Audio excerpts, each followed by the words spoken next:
All right, so welcome to Empowering Youth. I'm so excited to have you all here. Hi. Um, this session is gonna be about how parents learn, and our successive sessions, that'll be weekly.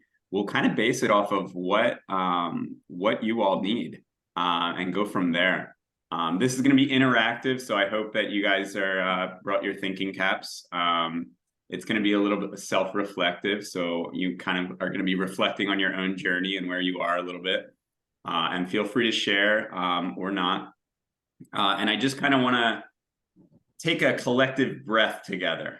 So I just want everybody a deep breath in, nice and slow out. And again, whether or not you're sharing with the group, you're going to be sharing with yourself. So I want you to kind of promise that you're going to be open and curious, okay, for the next 30 or so minutes. We got Rebecca joining us. Hi, Rebecca. All right. And I want to also ground the space because we are definitely community focused. So we have Belen here, my lovely collaborator, and I'm Dan. And we are, I guess we're in charge here, but we are not the end all be all answers, okay? And your own experiences are your own, okay? And they're very individualized, okay? So we are not the experts, and everybody has their own truths and things to share. And that is what is awesome about Wequal. Joe, thanks, man. That the community brings us together, and this synergistic effect of people helping people, okay? But of course, Belen and I are here to help as much as we can, all right? I want to say everybody has something to contribute. We want to respect everybody else's journeys, practice grace. This is a discrimination-free space. And then I just want you to embrace the spectrum of self-directed learning, because I promise you, whether you know it or not, you're somewhere on the spectrum. Whether you're an adult, whether you have children, you're on the spectrum of self-directed learning.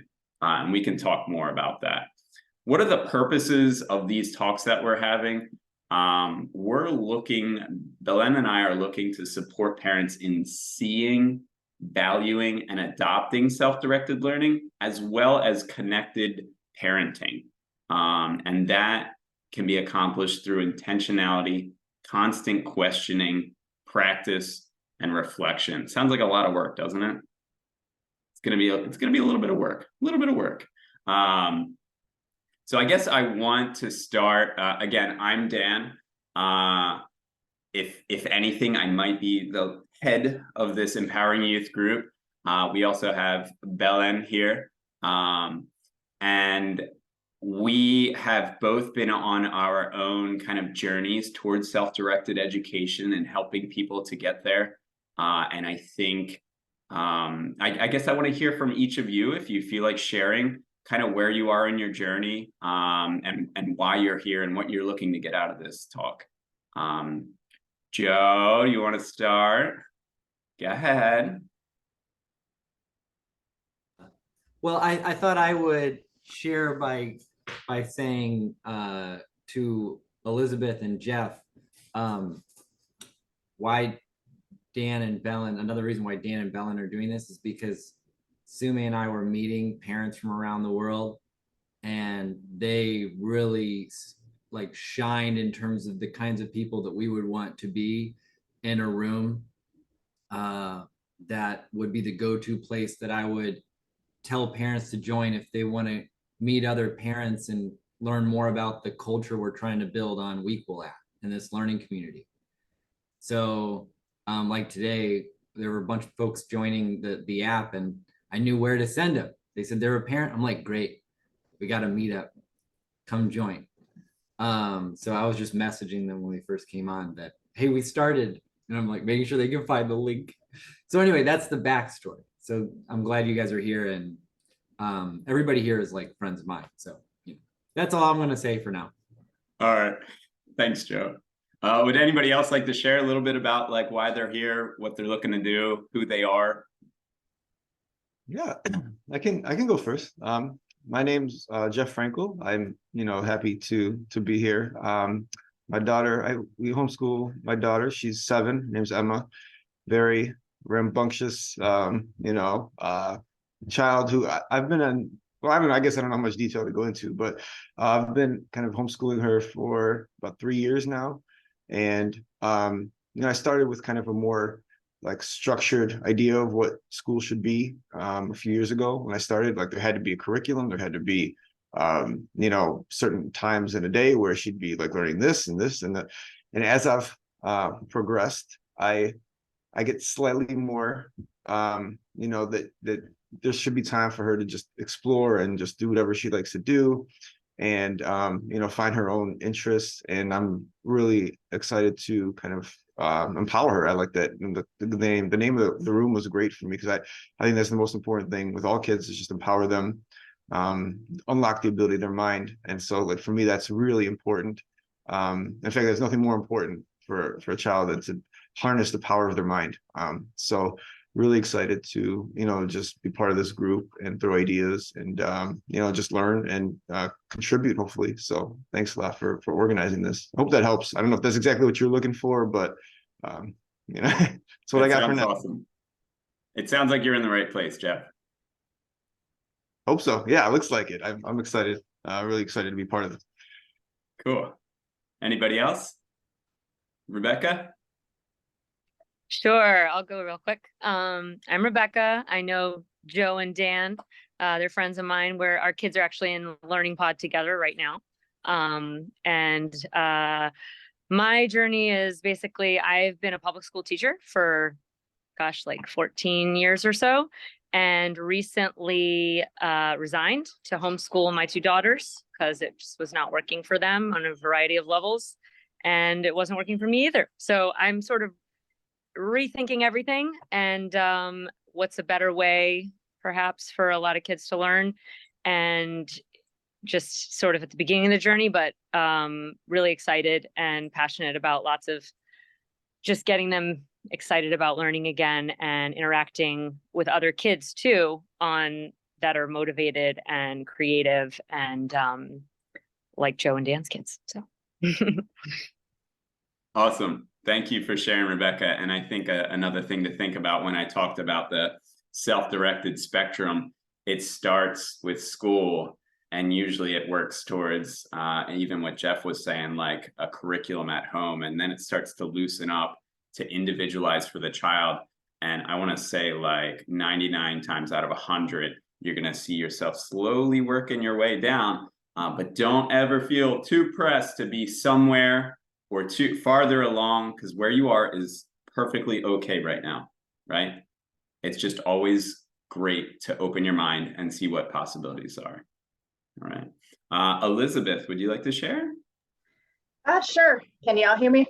Yeah. All right.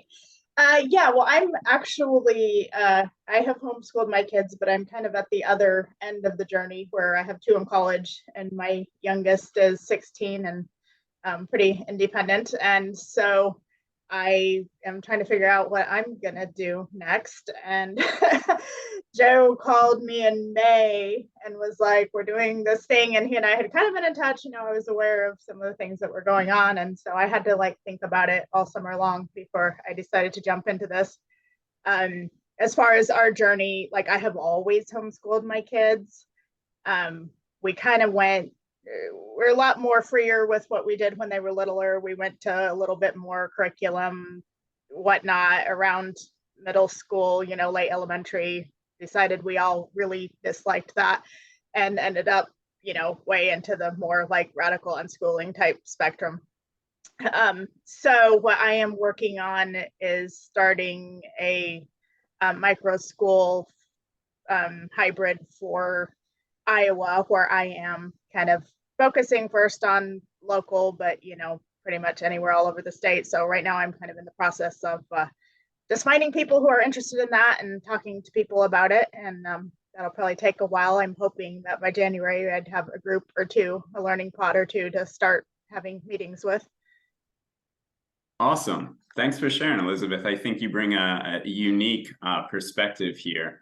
And whether or not you have children, whether or not you're a parent, whether or not you're interested even in self-directed education, there are still awesome ways to empower youth, even if your kids are still in school.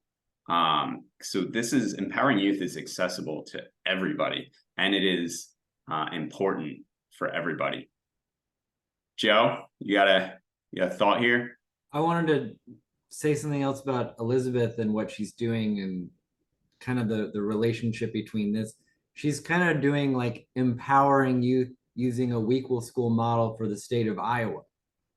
And so I think it's the way that she's engaging with this is almost like she's trying to leverage it and learn from it so that she can do something. I think I see a lot of parallels between what she's doing now and what you and Belen are doing here.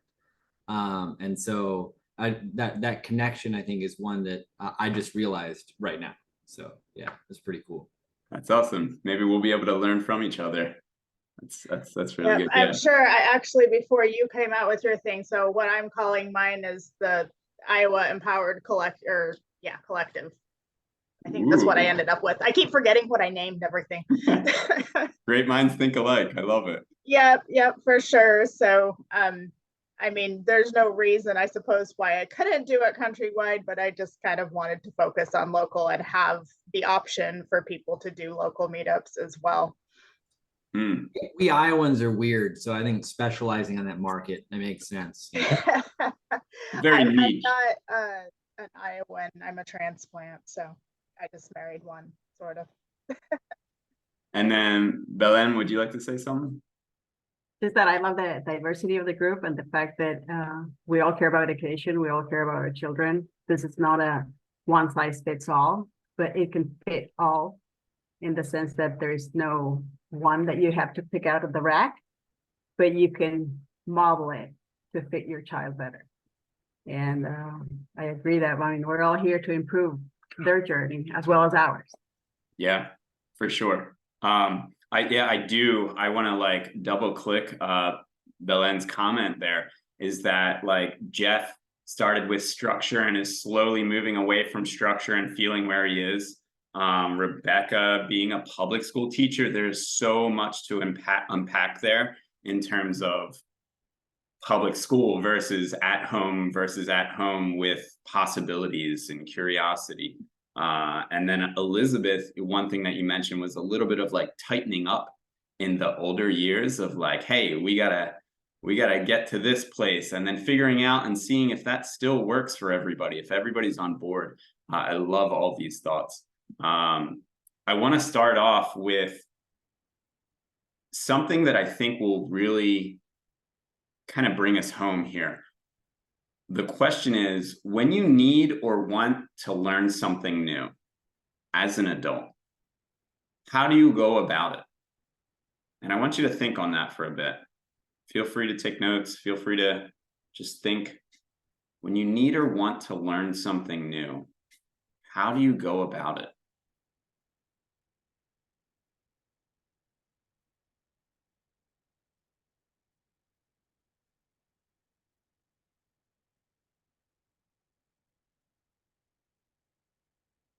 Awesome. Elizabeth, do you want to share? Well, I guess I've already thought about it a bit, so I've kind of got it down to a science now, because I'm very ADHD, so I move on from one thing to the next. I use Facebook a lot, so I will join groups or other people that share content. So if I'm just kind of doom scrolling, basically my feed is, I don't use it a lot for social media. I use it more for the things I'm interested in, and I'm just kind of, get that poured into my head. I go to YouTube, I listen to podcasts. I don't tend to enjoy reading nonfiction books, or at least have the focus for it. So audio is usually best for me. But yeah, I mean, that's kind of what I've been doing for years for whatever is the next thing I'm into. I love that. It sounds to me very individualized for you. Like you understand how you learn. you know where to get what you want to get. Right, because I know like I'll tend to just, I have some, physical and fatigue issues. So sometimes I am stuck in a place where I can't do a lot and I'm just sitting there and I'll be on social media or whatever, and I might as well have it be feeding me what I want to know about instead of just whatever. Yeah.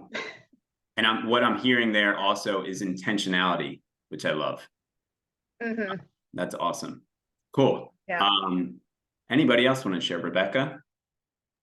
Yeah, I have some connections with you, Elizabeth. I think that number one, the focus and the attention sometimes, but the passion and the interest in pursuing like YouTube videos or podcasts. I do actually like to read as well. But the one piece that I feel that has been missing, I am now getting, is the communication piece and like the connecting with others and talking about some of these ideas. Otherwise, it's just my husband like listening to me all the time go on and on about something he's also interested in, but maybe not quite as passionate as I am. That's awesome. Thanks. I get that too from my son as well, and my wife, like the little bit of that info dumping where you're like, okay, I get what you're saying and I want to be here for you, but you're overwhelming me right now. Yeah.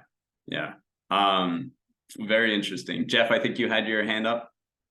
Yeah, it's interesting is because I'm working with my daughter, now, and she's 7, so it's like she's just curious about everything, right? Like they just want to know why, it's like, and it's the hardest part is if you don't have an answer. I'm like, and then as an adult, right, you're very specific in what you want to know, right? It's you can't just like there's no time to just learn about everything as much as you want to, right? There's certain things that you have to kind of prioritize. So the scope changes and it's very kind of goal directed, right? So assuming that, like for me, it's like I have very specific things that I want to learn about. The one thing I noticed that's really helpful is talking to somebody who's tangentially knowledgeable in that area. So let's say something I don't know anybody that's specifically an expert in what I need to know, but somebody who's remotely close. I know me and Joe worked on a bunch of things now, and even if I don't know something, somebody like Joe will be great to guide, to at least kind of distill the scope of what to learn about, right? Maybe there's a certain resource as opposed to everything that's on the internet right now. I mean, there's kind of, it used to be, I think a while ago there's very little resource to learn about certain things. Now it's the other side of the spectrum, and being able to distill kind of a lot of the stuff that's out there to what you need is a skill in and of itself. So having somebody that can at least guide you to the right approximate number of resources that you can use to make it easier is really important. So it's an interesting shift that I've noticed. So thanks. Yeah, that's awesome. Definitely finding someone to help you narrow that scope can be key sometimes, especially when you have no idea what that field or that topic or that niche interest is about. Yeah. And one thing that you hit on was communication, which Rebecca was also hitting on, is that like people are a great source of information. And then sometimes it's just up to us to kind of curate, well, like, what's this information coming up? Is it from a trusted person? How much do they know on this? And then do I like kind of cross-reference with other sources and then try and figure out what's going on? Yeah. And then another thing I was thinking is that sometimes our learning looks like play too, right? There's not like this definite, hey, I'm gonna reach this final thing, or I want to reach this, but that's not happening today or this week, and I don't know when that timeline is because this is not an immediate need, but I'm just so interested, or in the future it's going to be a need. So play is a super helpful way to learn. And as adults, we play with things too, in different ways, where whether it's through writing, whether it's through the talk that we have in kind of, Joe always talks about like the Vulcan mind meld, and it's just kind of going off in different conversations, right? And in different ways, and trying to connect things. And even that thinking is play too. So that's one thing I want you to kind of keep in the back of your minds. Yeah, Belen? No, I think that this is a great opportunity. I think we're standing at the base of a community that can share knowledge, and it will be very helpful in all of our journeys. So I'm really excited. Yeah, definitely. And seeing this community here is like kind of cool. Like where can we go with this? What can we build from this? That's exciting. All right, so I want to say something. It might blow your mind. It might not. Self-directed education is very much like adult learning. So what everybody here is doing on a day-to-day life, whether they're learning for fun, they're learning for interest, or they're learning for a need, you're doing self-directed learning. And self-directed learning doesn't mean that you're not taking a class, you're not going to formal education. It means that you are choosing to do that, right? Because you can be self-directed and in college. You can be self-directed and getting a certification somewhere, right? These are all things that are interest-led. You're following yourself. And I want to hit upon a bunch of the things that we were talking about. Like, another way to explain self-directed education is life learning. And life learning is not only learning about life, but it's also a lifelong amount of learning, right? Curiosity, as we were saying, like being open, being mindful, being playful, self-directed. That means it's chosen, it's uncoerced decision making. Sure, we have needs, sure, we have things that we have to help in other people, but these are the things that we have to do in our life, right? So it's not someone else saying, hey, I want you to learn about that for me, right? These are things that you either need to do or you want to do, okay? It's meaningful. This is such a key point here, that it's meaningful to you. You're not learning about 17th century, I don't know, England, if you don't want to. And if you want to, that's awesome. Learn about that, right? But it's connected to our lives and our interests, and it's important as a want or a need, okay? And then to wrap it all up, community, right? Making decisions in a family, in a community. These are all things that help make our learning valuable to us. And as adults, we have so much power to figure out. There's privilege in here too. Don't let me get past that idea, because not everybody has the privilege to learn whatever they want, or take the time to do this, or kind of play in this area to figure things out. That's definitely a privileged thing. But as an adult, we also have power, okay? We have power to make decisions about our own lives. And I want you to think for a second. I want you to take some time and think about how your learning is similar to your children's learning, okay? To anybody's children's learning, okay? And think about that. How are they learning now? How might they have been, or had they been learning in school? Where are the parallels?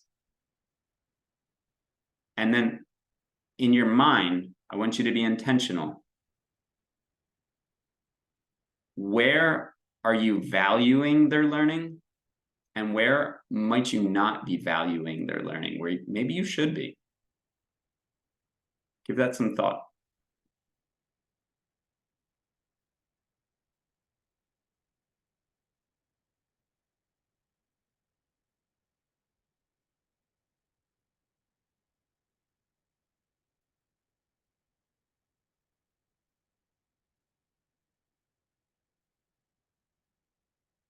Yeah, Elizabeth. Well, since I've kind of been through all this with my kids, I already spent a lot of years thinking about it. And yeah, I mean, it was like very much a process of, for a few years of like recognizing and, coming to a place where I realized, whatever they were doing had that value. And for me, like I had to think a lot about like assessment, and like Joe and I have talked about this some, but how we initially kind of think about assessment as like a test or testing at school or whatever. But a lot of that comes even through like just what they call the adult gaze. There's a, you know, I think Peter Gray and some of the other people talk about that sort of thing too, just like how is your adult gaze basically assessing, you know, what they're doing in a way that makes them feel that it's, you know, less than, or that you're saying, you know, one thing they're doing is more important than the other thing that they're doing. And, you know, just get to the point where you can really see how much everything they're doing means something to them. And, you know, like my youngest daughter, she used to be super into slime like forever, but which, you know, has some, you know, some benefits and just understanding the chemistry of it all. But if you've ever had a slimeaholic in your home, anybody else, the stuff is like a mess. And but she was amazing with it. She kept it organized on a shelf. She would clean. She was like really, she didn't want to get her slime messy, so she would clean off whatever surface she was going to use. You know, she was very careful to, you know, keep it contained on the dining room table, and she didn't carry it all over the house and throw it all over the walls. And you know, it made me realize, like, you know, in my mind, I'm thinking, you know, think of all the things that, like, professions that have to do, you know, if we're talking about a chemist or a, you know, scientist or a baker or cook, you know, where that kind of process is important. And I mean, that's just kind of a small example, but yeah, just to see the things that they do, no matter how silly, have further application. That's awesome. I really almost don't have anything to add to that. It just stands alone what you're talking about. One thing I want to clarify is the adult gaze is like for everybody. Yeah, it's like, what is that? It's such a like a niche term. Adult gaze, yeah, Joe, just like that, is basically how adults will view children. It's through what lens they're looking at children. And when you look at, when you're an adult and you're looking at another adult, you don't have that adult gaze because you already say, oh, we're kind of on that same power level. But for children, immediately, whether it's your children or other people's children, the conventional adult gaze is to look down and say, well, they need to be doing something. What they're doing isn't necessarily valuable. And they should be on a track to becoming a full human or an adult, or, you know, they're not okay how they are yet. And we need to help them get along. And there's so much to unpack in this area in terms of why it's there. But I just wanted to kind of say what that is, the adult gaze. Thanks, Elizabeth, for sharing that. Yeah, Rebecca. Yeah, that was helpful. Thanks. I was wondering what that was. And I definitely know a whole lot about that from being a public school teacher. But yeah, no, I would say that was a good question that you asked about how is my learning similar to my children's learning. And I feel like I am become very aware of the fact that we are all very curious and like excitable, but also a little bit all over the place, myself included. So it's been interesting journey to kind of find the balance between, yes, let's go down that rabbit hole. And also at the same time, I know for myself, I've had to put a lot of structures in place, like planning and agendas and color coding and Post-it to be able to function as an adult. So to try to like help them go down that rabbit hole and be curious and learn about whatever, while also doing those things. And yeah, so we're sort of like navigating that as like a big focus right now. That's such a key point. This rabbit hole versus executive functioning and getting things done and work mode, and they're opposite. Because if you think about the mindsets, okay, rabbit hole is open, curious, playful, right? You're doing things for you. And the executive function is like, you literally have to cut off the rabbit hole, right? Yeah. And you have to be in work mode, and you have to be in get stuff done mode and plan mode. And those things mesh well. Okay. Yeah. You have to figure out, and this is something that I'm still working on for sure, is And that having two kids too, like one is very yeah, different than the other. So I feel like each week, that's actually a project I'm working on now, is like just the different iterations in the last 1 month of like the paper planner, the Google shared Google Doc, the whiteboard, you know, like the watch with the timer for my 14-year-old. And it's been interesting. It's been a good journey though. yeah, and the more that you sit in that work mode, the more work you can get done, right? And that feels good, right? That feels good that you're getting so much done, but then you're like, wow, I'm not really connecting with my children at the same way. And then the more you're connecting with your children, you're like, wow, like family connection, this is amazing. And then you're like, I'm kind of falling behind on work. And if you live in the middle, which is maybe optimal, you're kind of like not feeling like you're connecting with either one of those things that you should be doing. Definitely something that we'll probably talk about in the future. I love it, Rebecca. Jeff, you have any thoughts? Too many. I don't even know where to begin. I guess my interest, I might come at it from maybe a more like philosophical perspective. I think for me, I'm really, for me, like the most important thing that I think any kid could have is the power to harness their thoughts and to be aware of what they're interested in and what they value. I think as they get older, I think there's nothing more important than that. So whenever I'm doing something with my daughter where we're learning, I always kind of probe her to just be aware of what she's thinking, aware of what her mind is doing. It's kind of that, I know some people call it metacognition or, something like that. It's that, like, to be able to access all the knowledge you have and just kind of know that all our knowledge is connected, and you can bring that as a resource to anything you're doing. So in my mind, I'm more like the bumpers in a bowling alley, just like that's a good analogy. I think just kind of on the edges, just kind of probing, just think through something this way, or is there another way, or just like it's always, I never want to kind of I hate the word force, like forcing kids. That's like that's just, we've all been exposed to that in our youth and going through school, and especially the public school system. Just force, you need to, like you were alluding to earlier.